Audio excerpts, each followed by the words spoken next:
नमस्कार साथियों, मैं राघवेंद्र सिंह। आज हम लेके आए हैं आपके लिए कक्षा 10 में जो हम विद्युत धारा का तापीय प्रभाव पढ़ रहे थे, उसमें हमने सीखा था विद्युत ऊर्जा क्या होती है और विद्युत ऊर्जा से संबंधित परिभाषाएं। W बराबर VIT कैसे होता है, W बराबर I² कैसे होता है, W बराबर B² अपॉन में R कैसे होता है।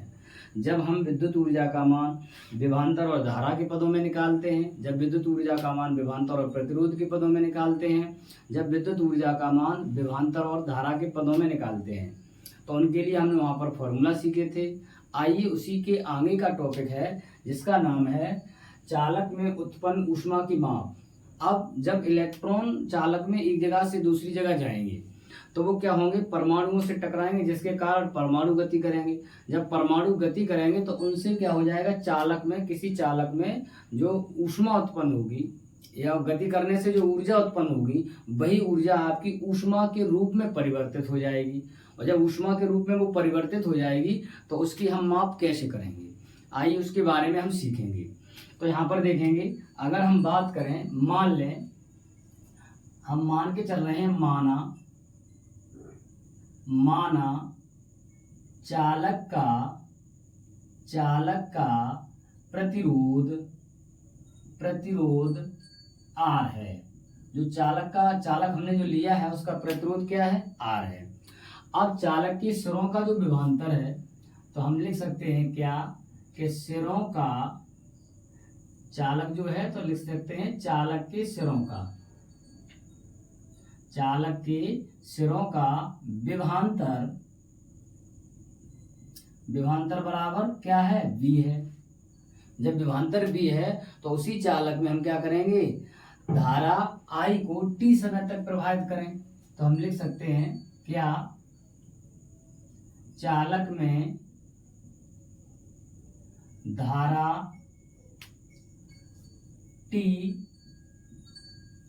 सेकंड तक प्रवाहित करने पर व्यय ऊर्जा, जैसे ही हम धारा को प्रवाहित करेंगे तो उससे ऊर्जा क्या होगी, व्यय होगी, नष्ट होगी, जो हम पढ़ चुके हैं। तो ऊर्जा क्या होगी, तो ऊर्जा यानी कि W बराबर, हम कह सकते हैं W बराबर ऊर्जा कितनी हो जाएगी, VIT होगी। ये हम पहले पढ़ चुके हैं, तो VIT हो जाएगी और इसको हम कहेंगे VIT क्या हो जाएगी, जूल हो जाएगी। अब जो यही जो ऊर्जा है, ऊर्जा व्यय हो रही है, ये ऊष्मा के रूप में उत्पन्न होगी। तो हम लिख सकते हैं नीचे क्या, यही ऊर्जा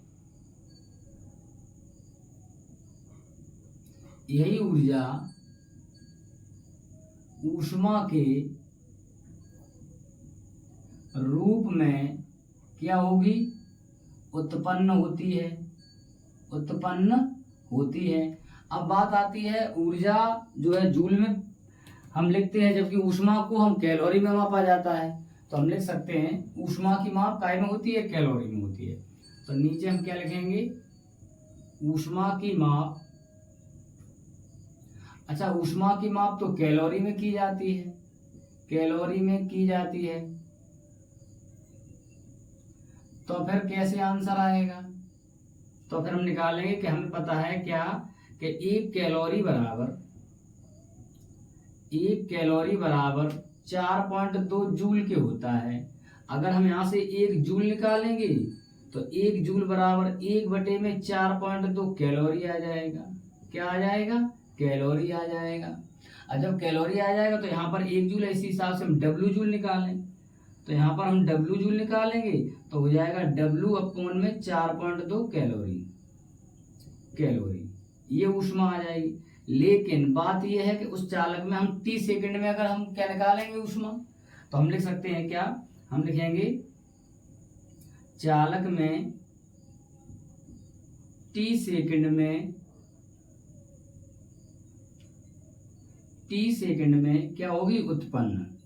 तो उत्पन्न ऊष्मा, तो ऊष्मा को हम प्रदर्शित करते हैं H से, तो H बराबर क्या हो जाएगा, W अपॉन में हो जाएगा 4.2 कैलोरी। क्या हो जाएगा, कैलोरी हो जाएगा, 4.2 कैलोरी हो जाएगा।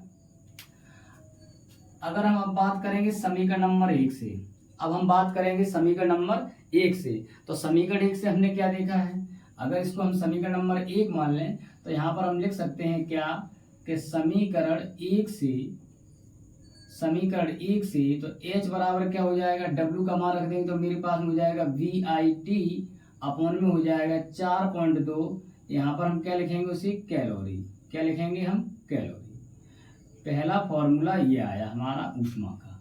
जब हमें विभवांतर और धारा और समय दिया जाए तो उस समय हम उत्पन्न ऊष्मा का मान निकालेंगे। अगर यही मान हमें विभवांतर और प्रतिरोध के पदों में निकालना है तो हम लिख सकते हैं क्या, विभवांतर व प्रतिरोध के पदों में, विभवांतर व प्रतिरोध के पदों में हमने एक फॉर्मूला क्या पढ़ा था, W बराबर क्या पढ़ा था, हमने W बराबर एक फॉर्मूला पढ़ा था V स्क्वायर T अपॉन में R। तो इसको हम रखेंगे H बराबर W की जगह पे समीकरण 1 से, तो समीकरण इसमें H बराबर ये जो हमने निकाला है H बराबर W अपॉन में क्या लिखा है, W अपॉन में 4.2, तो यहाँ पर मान रख देंगे W का, तो हो जाएगा V स्क्वायर T अपॉन में हो जाएगा 4.2 R। अब बात करेंगे यही मान अगर हमें किसमें धारा और प्रतिरोध के पदों में निकालना है तो हम लिख सकते हैं धारा व प्रतिरोध के पदों में। तो धारा और प्रतिरोध के पदों में मान निकालेंगे तो हमने एक फॉर्मूला पढ़ा था W बराबर होता है I स्क्वायर RT। क्या होता है, W बराबर I स्क्वायर RT होता है। तो यहाँ पर भी मान रख देंगे W का, तो मेरे पास में हो जाएगा I स्क्वायर RT अपॉन में हो जाएगा 4.2, क्या हो जाएगा 4.2 हो जाएगा कैलोरी, 4.2 कैलोरी हो जाएगा। तो यहाँ से हमें बातें पता चली हैं, देखेंगे यहाँ पर क्या है, यहाँ पर B और T को हम क्या करें नियतांक मान लें तो H जो है वो I के अनुक्रमानुपाती है। यहाँ पर हम क्या करें, अगर B और R को नियतांक मान लें तो H जो है वो क्या है T के समानुपाती है। यहाँ पर हम क्या करें I और T को नियतांक मान लें तो H R के समानुपाती है। तो इसका मतलब क्या है, इसका मतलब हमें पता है क्या कि जो ऊष्मा होती है तो हम कह सकते हैं किसी चालक में जो उत्पन्न ऊष्मा होती है, किसी चालक में उत्पन्न ऊष्मा क्या होती है, H जो है वो समानुपाती है I के, H जो है समानुपाती है R के, H जो है मेरे पास में वो समानुपाती है T के, काहे के समानुपाती है T के। तो समीकरण ये आपके 3 समीकरण हैं, तो इसका मतलब है ये तीनों क्या हैं, समानुपाती हैं। अच्छा, इन तीनों नियमों को हम क्या नाम कहते हैं, इस तीनों नियमों को हम जूल का तापीय नियम कहते हैं। परीक्षा में अगर क्वेश्चन आता है तो हम लिख सकते हैं इन तीनों नियमों को जूल का क्या कहते हैं, तापीय नियम कहते हैं। कई बार परीक्षा में पूछ लेता है जूल का तापीय नियम क्या है, जूल का तापीय नियम क्या है, तो मेरे पास में होगा कि इन नियमों को हम जूल का तापीय नियम कहते हैं। देखेंगे अगर चालक का प्रतिरोध R है, उसके सिरों का विभवांतर B है, तो उसमें धारा जब हम IT सेकंड तक प्रवाहित करेंगे तो उससे हमारी ऊर्जा है वो व्यय होगी। तो ऊर्जा कितनी होगी, W बराबर BIT होगी। जब W बराबर BIT होगी, लेकिन यहाँ पर हमें ऊष्मा ज्ञात करना है, तो ऊष्मा की जो माप होती है वो कैलोरी में की जाती है। अच्छा, यही जो ऊर्जा उत्पन्न हुई है ये ऊष्मा के रूप में परिवर्तित हो जाएगी। तो हमने लिखा है कि यही ऊर्जा ऊष्मा के रूप में उत्पन्न होती है। तो ऊष्मा की माप तो कैलोरी में की जाती है। तो हम 1 कैलोरी बराबर 4.2 जूल के होता है। जब जूल के होता है तो 1 जूल बराबर 1/4.2 कैलोरी हो जाएगा। अब यहाँ पर ऊर्जा W है तो W बराबर W/4.2 कैलोरी हो जाएगा। अब चालक में उत्पन्न अगर ऊष्मा निकालेंगे तो H बराबर W/4.2 जूल हो जाएगी 1 सेकंड में, प्रति सेकंड में उत्पन्न होने वाली ऊष्मा। तो यहाँ पर हम क्या करेंगे, H यहाँ से W का मान समीकरण 1 से रखा तो H बराबर BIT अपॉन में क्या हो जाएगा 4.2 कैलोरी हो जाएगा। अगर यही मान अगर हम विभवांतर और प्रतिरोध के पदों में निकालें तो यहाँ पर H बराबर क्या हो जाएगा B² अपॉन में R और 4.2 हो जाएगा, क्योंकि W बराबर हमने B² अपॉन में R पढ़ा है इससे पहले वाले टॉपिक में। अब यहाँ पर प्रतिरोध और धारा के पदों में निकालें तो W बराबर हमने I² पढ़ा है, तो W बराबर I² का मान रखेंगे अपॉन में 4.2 कैलोरी हो जाएगा। अब यहाँ से अगर हम देखें किसी चालक में उत्पन्न जो ऊष्मा है 3 बातों पर निर्भर कर रही है, धारा पर, प्रतिरोध पर और समय पर। इन तीनों की कैसी है, समानुपाती है। समानुपाती का मतलब अगर इनके मान बढ़ेंगे तो ऊष्मा के मान भी बढ़ेंगे, अगर तुम बढ़ोगे तो हम भी बढ़ेंगे, तो इसका मतलब है समानुपाती। तो समानुपाती का मतलब है अगर धारा का मान बढ़ रहा है किसी चालक में तो ऊष्मा का मान बढ़ेगा, प्रतिरोध का मान बढ़ा है तब भी ऊष्मा का मान बढ़ेगा, अगर धारा अधिक समय तक प्रवाहित की जाएगी चालक में तो तब भी ऊष्मा का मान बढ़ जाएगा। अतः हम इन तीनों नियमों को मेरे मित्रों इन तीनों नियमों को हम जूल का तापीय नियम कहते हैं। अगर परीक्षा में आता है कि जूल का तापीय नियम क्या है तो हम लिखेंगे कि किसी चालक में उत्पन्न जो ऊष्मा होती है वो धारा के, प्रतिरोध के समान और तथा समय के समानुपाती होती है। अतः इस नियम को हम जूल का तापीय नियम कहते हैं। आइए देखेंगे इस पर एक क्वेश्चन, एक एग्जाम्पल हम कैसे करेंगे। अगर क्वेश्चन आता है तो उस क्वेश्चन को हम कैसे सॉल्व करेंगे।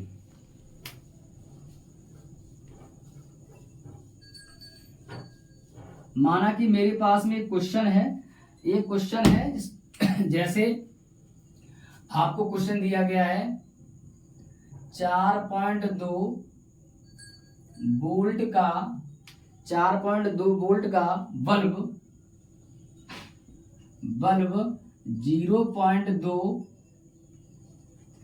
4.2 का बल्ब है और उसमें क्या करेंगे 0.2